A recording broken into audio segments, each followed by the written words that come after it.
Hello, class. As we discussed in louder.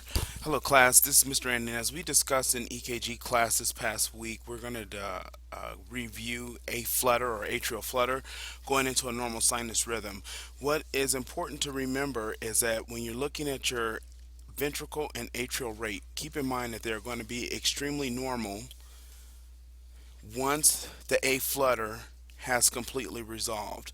This is after the patient has received their micro K or whatever form of potassium that they are going to receive.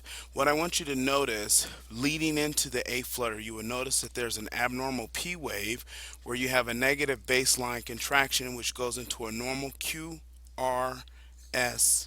complex, and you'll have an abnormal T wave, and you'll immediately have a negative baseline following your T wave. And what appears to be asystole, you're actually looking at the atrial flutter.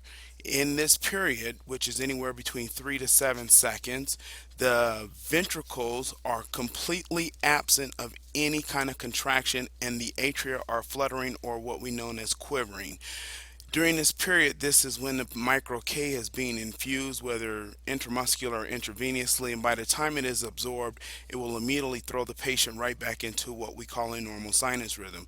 And you will notice that you have a normal P wave, gives you a nice even QRS complex with a good T wave, leading into a total repolarization, and your patient is now back into a normal sinus rhythm, and their heart rate will be somewhere in the neighborhood of 80 to 86 beats per minute.